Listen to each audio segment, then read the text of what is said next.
Приветствую всех у себя на канале, меня зовут Кристина и я путешествую. В этом выпуске расскажу, как мы добрались с кошкой из Таиланда в Грузию, погуляем по Тбилиси, прокатимся в пару красивых мест и съездим до Еревана. В Тбилиси и Ереване у нас была затяжная пересадка перед отправкой на другой континент. Чем мы тут занимались, расскажу и покажу в этом видео. Как мы добирались из Чиангмая до Бангкока, так как мы жили сперва в Чиангмае, а вылет у нас был из Бангкока, мы с кошкой, и единственный доступный вариант комфорт, цена, качество, это, конечно же, аренда автомобиля. У нас есть тайские водительские права. Как получить тайские водительские права? Есть полное видео, где Кирилл подробно рассказал, как он получил и на машину, и на мотоцикл. До $40 где-то стоила аренда авто, но очень дорого вышел.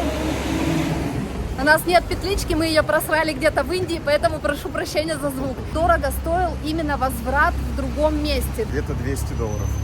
Прям 200, даже не 100. Может 190, 140, что-то такое. При монтаже я еще напишу точную сумму, потому что мы все отмечаем, я отмечу. Но вот так сейчас на память Кирилл говорит, что около $200. Билеты мы покупали аж за 2 месяца. Единственный вариант добраться из азиатской части до европейской, это разве что только туркиши. Возможно, катары, но катары перевозят только питомцев только в багажном отделении. Покупали билеты онлайн через сайт, не связываясь напрямую с авиаперевозчиком. Изначально купили их на сайте Trip.com, а потом, зарегистрировавшись на сайте Туркишей, уже там, введя номер нашего бронирования, там есть опция добавить животного. И, собственно, мы вот его добавили. Ну и все прошло очень замечательно.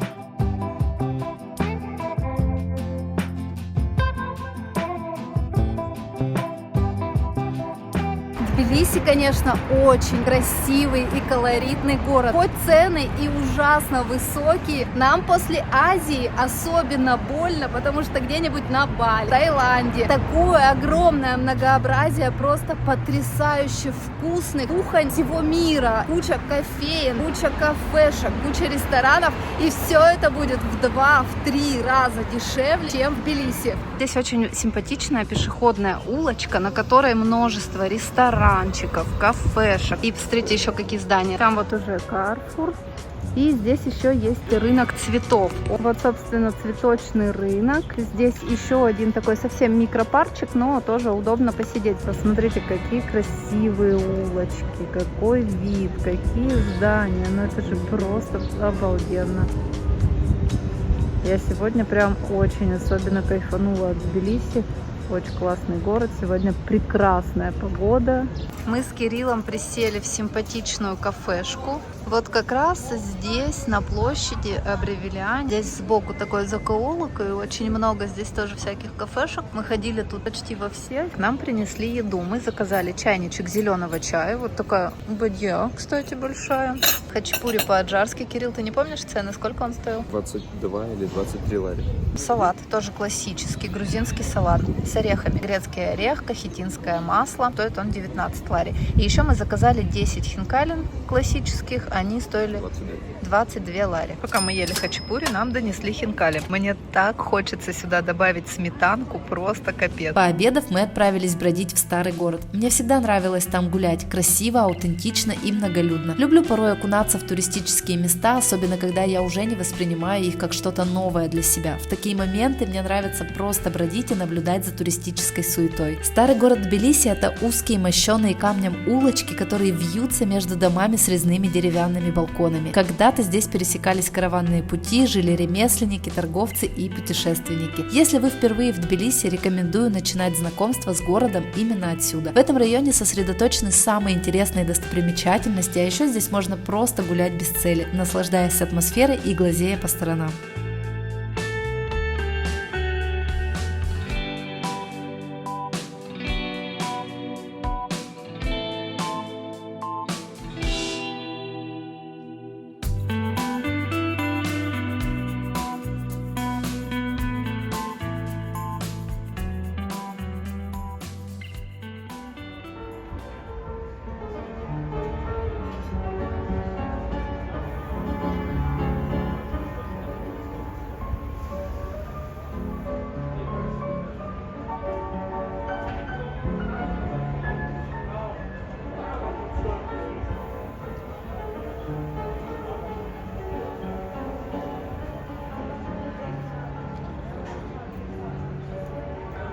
Если вы сейчас слышите вот этот звон, мы сейчас подходим к театру. Если я не ошибаюсь, раз в час или раз в 30 минут выходит человечек, который бьет колокольчик. Мы уже пропустили это событие, судя по тому, что звон уже был. Тем не менее, мы тут все равно погуляем. Очень красивая территория, с очень классной архитектурой. Мы подошли к этому театру, но он еще в окружении тоже таких очень красивых домов. Вообще здесь улица очень красивая, вся зеленая, древнейшая архитектура, красота. В общем, нравится мне это местечко. Оно, конечно, очень туристическое, здесь прям очень-очень много людей, особенно сейчас пик сезона, лето, но все равно очень классно.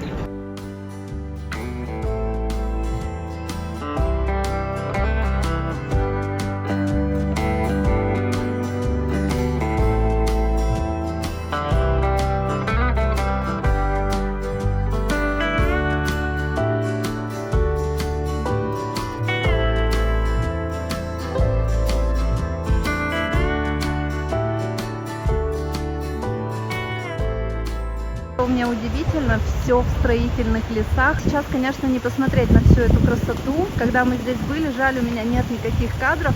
Если я найду хотя бы какие-то вертикальные, то я сейчас сюда закинула. Что еще непривычно для нас с Кириллом, мы прожили 2 года в Азии. Там всегда темнело в 6 часов вечера. Здесь светло, наверное, до 8:30 вечера. Сейчас вот мы прогуливаемся, время уже 5 часов. Все очень светло, тепло, в то же время не сильно жарко. Вот это мне нравится баня, именно архитектурой. Она мне, кстати, напоминает чем-то какую-то узбекскую архитектуру. Вам не кажется? И вот это вот все тоже серные бани. И здесь очень часто свадьбы проходят, детишки вот там бегают.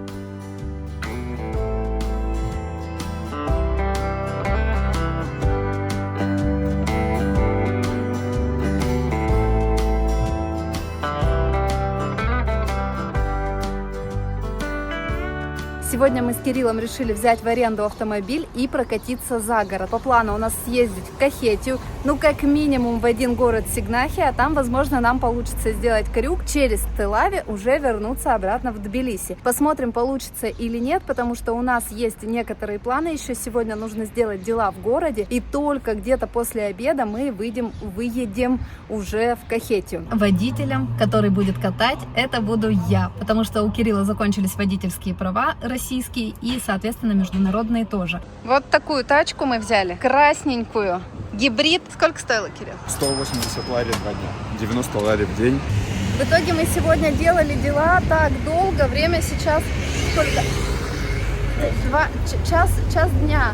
И мы пришли сейчас пообедаем, и только после обеда мы уже отправимся дальше куда-нибудь. Не знаю, что мы успеем сегодня посмотреть. Пришли мы в хороший ресторанчик, мы здесь уже были, и сейчас пришли второй разочек.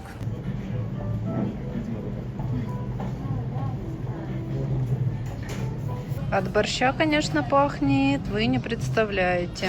Еще к нему дали пампушки, сметанку, и у Кирильчика вот такой кебаб. Смотрите, какой неплохой. И нам сейчас еще салатик принесут с баклажанами. В общем, мы сейчас поедим и поедем.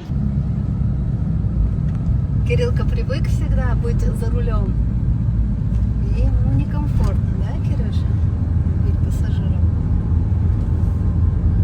Я, конечно, опыт имею, но давно не было практики.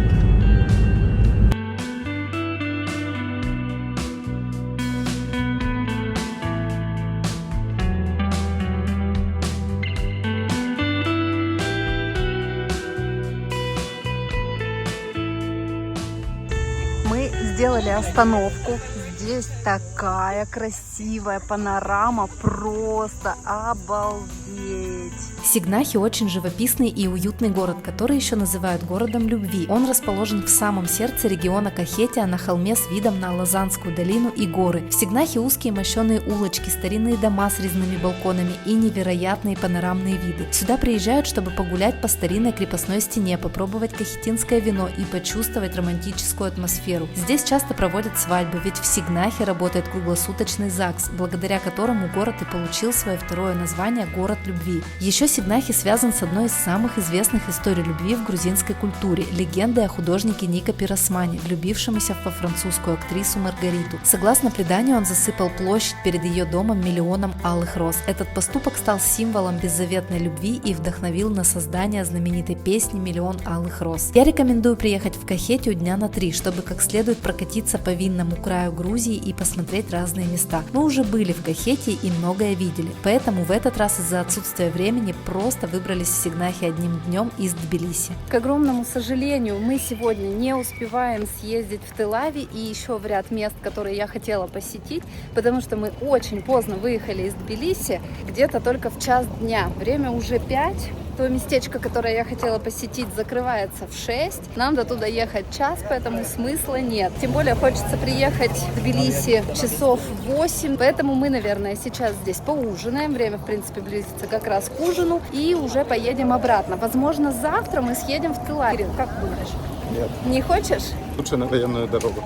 Кирилл просто очень сильно любит грузинскую дорогу, которая идет в сторону Степацминды, но что греха таить, я тоже очень ее люблю, там великолепные пейзажи. Завтра мы, наверное, все-таки поедем туда, но я думаю, мы тоже не сможем все там посмотреть, вряд ли прям до Степацминды мы сможем доехать. Как ты думаешь?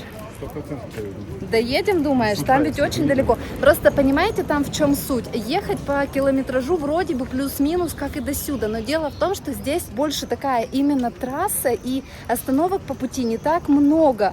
А там очень много потрясающих разных площадок, где можно остановиться. Вот это Женвальское водохранилище. Можно еще заехать в Мцхету, вот на тот, помнишь, храм, где река Кура впадает Да, я бы не заезжал. в другую, забыла, как она называется, вторая река, в общем, потрясающие, там тоже виды открываются. Плюс Гудаури, помнишь, мы с тобой катались на канатной дороге? Кажется, да. Когда мы здесь жили, мы ездили в Гудаури на горнолыжный курорт, но мы ездили туда летом или даже осенью, и мы катались по канатной дороге. Из-за того, что это, да, и вот сейчас я вам фоточки вставлю, господи, как же там было красиво. Это просто не описать словами. Особенно самый большой плюс, что мы как раз-то приехали туда не в сезон, и там не было людей вообще, мы были там вдвоем, и это было просто великолепно. И у меня очень оттуда приятные воспоминания, очень нам нравятся эти места. Вот эта арка дружбы народов тоже. И, собственно, сама Степацминда. Это магазин, да, Кирилл? Мы зашли за водичкой и поедем обратно.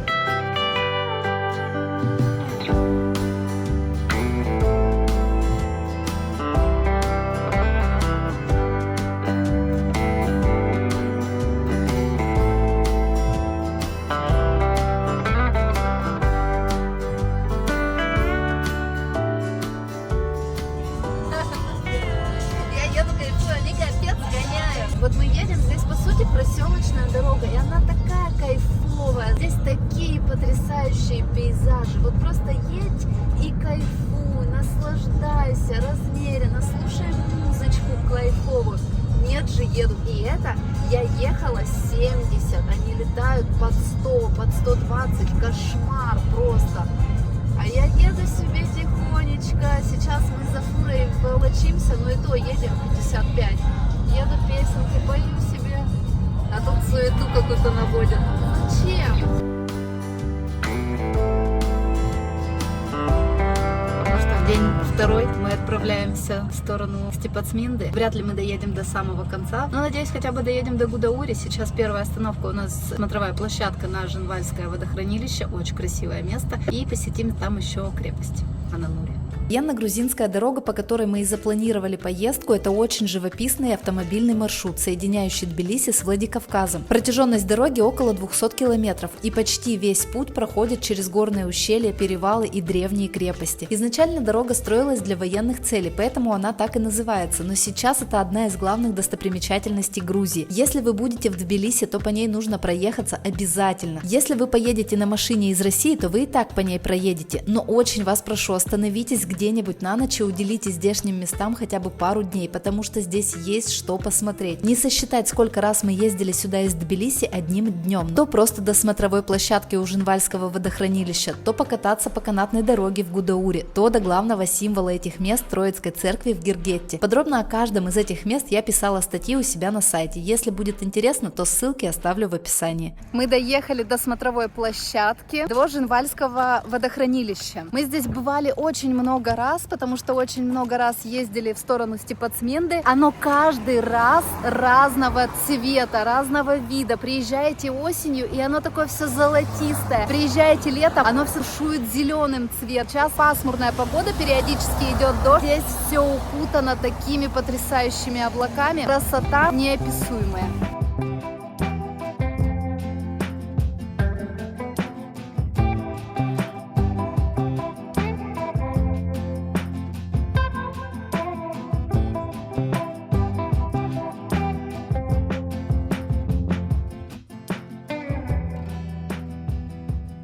Мы подъехали в крепость Ананури. Здесь есть хорошо оборудованный туалет, всякие продают сувенирчики, ну и, собственно, сама крепость. Приезжать в пасмурную погоду тоже отдельный вид прекрасного, потому что пусть дождик, конечно, и моросит, но зато вот эти облака, которые лежат на горах, можно сюда приезжать в любую погоду, хоть в пасмурную, хоть в солнечную. А если приедете осенью, будут такие желто-оранжевые краски. В общем, очень клево. Мы так много раз сюда ездили, застали все сезоны. Каждый раз было очень красиво. Крепость Ананури расположена примерно в 66 километрах от Тбилиси, вдоль военно-грузинской дороги, сразу же после смотровых площадок на Жинвальское водохранилище. Комплекс окружен горами с видами на все то же водохранилище. История крепости начинается в 16 веке, когда эти земли находились во владении князей аракских, могущественной династии, контролировавшей долину реки Арагви и стратегическую военно-грузинскую дорогу. Крепость служила оборонительным пунктом и главной резиденцией аристократического рода. Сегодня крепость Ананури хорошо сохранившийся архитектурный и культурный памятник.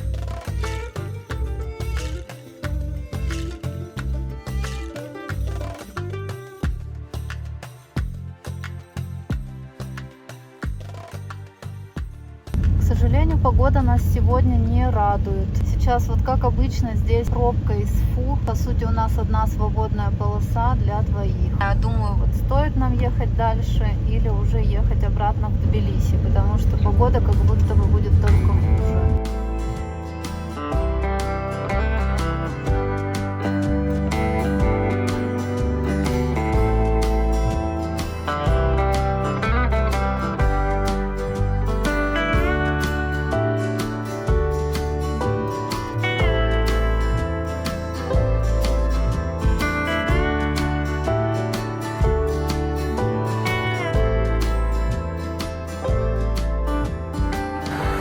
Перед тем, как вы заедете в Гудаури, здесь есть классная смотровая площадка. Она вроде бы на Google картах отмечена как смотровая крест. Ты, Кирилл, не помнишь, где выход? Вот туда пойдем.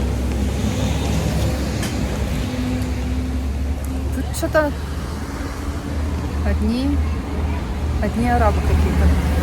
Ну или кто они? Правда, стоит сзади. Главное, чтобы не было обвала из-за них. Вы посмотрите, какая красота. Мы ехали, был очень-очень сильный ливень, когда мы только сюда ехали. И сейчас ливень закончился. Все вот в таких облаках густющих. Прямо молочная пена. Очень красиво. Мы сейчас пообедали в индийском ресторанчике. Едем уже обратно в Тбилиси, потому что местами вот так красиво, местами до сих пор идет дождь. Мы решили уже не ехать наверх. Время, потому что уже 5-й час. Поэтому мы сейчас едем обратно. И вот на обратном пути заехали опять на эту смотровую, потому что когда мы ехали сюда, здесь был ливень и вообще стеной все стояло, ничего было не видно. И смотрите, а вот там внизу еще река. Она такая бурная, даже шум слышно.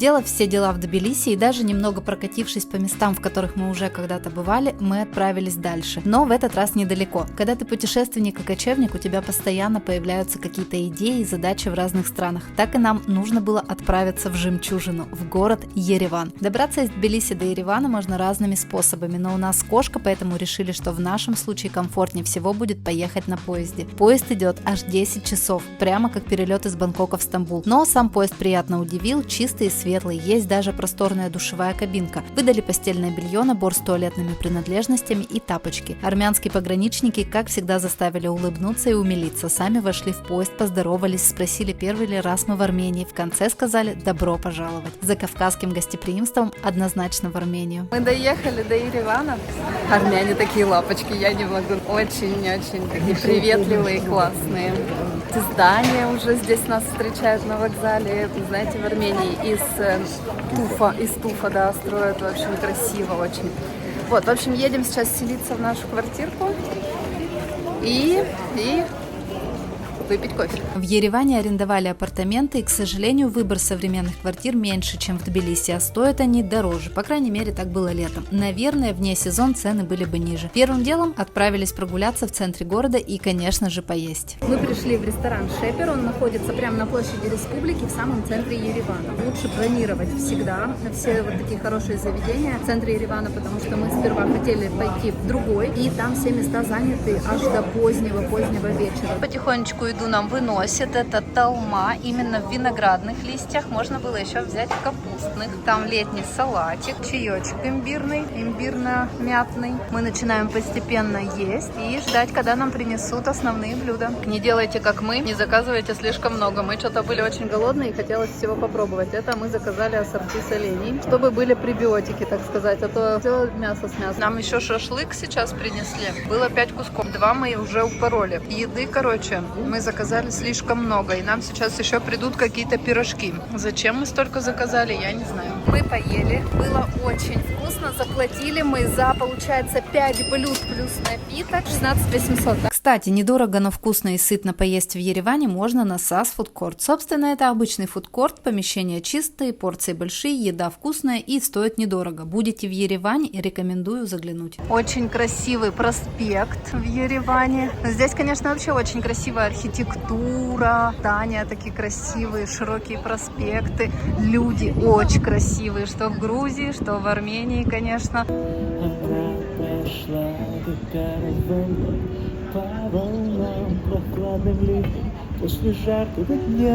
К сожалению, в Ереване и в целом в Армении мы провели непростительно мало времени. Мы приехали не просто погулять, у нас была задача получить шенгенскую визу, которую успешно и получили. Кстати, как это было, я писала подробную статью у себя на сайте. Если будет интересно, то можете почитать по ссылке в описании. После того, как мы подались на визу, мы почти сразу же улетели из Армении. К сожалению, там ждать визу для нас было слишком дорого. Но мы еще обязательно вернемся, чтобы поездить по этой прекрасной стране и посмотреть все достопримечательности, которые мы упустили. Куда отправились дальше, смотрите в следующих выпусках. Ну а если вы подписаны на мой телеграм-канал, то вы и так уже знаете, ведь там контент выходит немного раньше, чем пока я смонтирую видео. Всем спасибо за внимание, увидимся в новых выпусках.